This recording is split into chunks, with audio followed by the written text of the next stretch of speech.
Kemenhub bantu 40 unit bus sukseskan penyelenggaraan PES Parani Nasional di Ambon.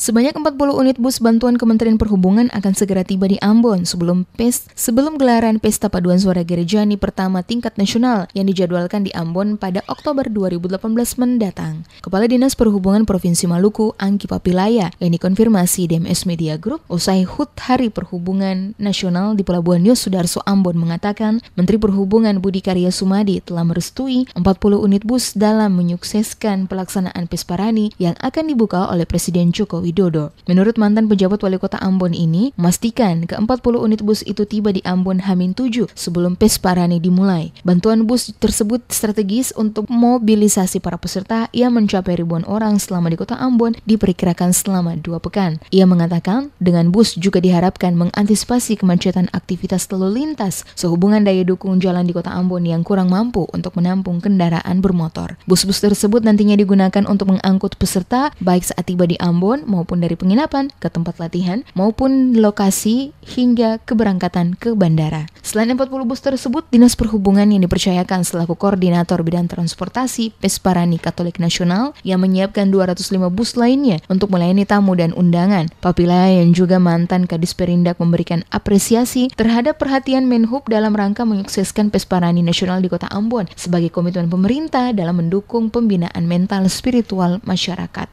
Jadi H-7 itu mobilnya sudah ada, ya 42 unit itu bantuan dari Kementerian Perhubungan untuk membantu memperlancar kegiatan PES Parani. Ya. Jadi saya kira dari sisi transportasi kita tidak ada soal, ya, kita sudah tidak ada masalah, semua sudah siap.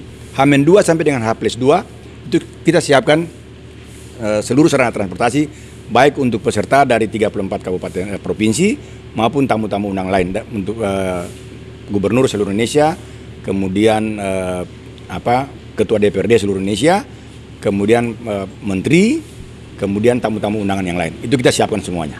Seperti diketahui, persiapan pelaksanaan PES Parani Nasional pertama di Ambon yang dijadwalkan berlangsung dari 14 hingga 20 Oktober 2018 mendatang mencapai lebih dari 80%. Wakil Gubernur Maluku Syed Sahuburua yang dikonfirmasi di DMS Media Group beberapa waktu lalu memastikan seluruh persiapan hingga saat ini berjalan dengan lancar. Bahkan seusai peringatan HUT TNI ke-73, panitia akan langsung mendirikan panggung utama acara pembukaan. Ada 5 hal menjadi perhatian bagi para panitia, yaitu pembangunan atau penyiapan lokasi, penyiapan gedung lomba dan perlengkapan jadwal pelaksanaan lomba, technical meeting, termasuk untuk persiapan seminar atau musyawarah nasional dan penyiapan lokasi pameran. Pelaksanaan PES Parani diyakini akan berlangsung sukses sebagaimana pelaksanaan event keagamaan tingkat nasional seperti PES Parawi dan MTQ pada beberapa tahun lalu. Beberapa mata lomba yang diikutkan seperti paduan suara, lomba mazmur, cerdas cermat, dan lomba renungan. Selain lomba, kegiatan kali ini juga akan menampilkan sisi kebinekaan Indonesia, yakni defile peserta yang masing-masing menggunakan pakaian daerah, pentas seni daerah, produk unggulan daerah, dan lain-lain.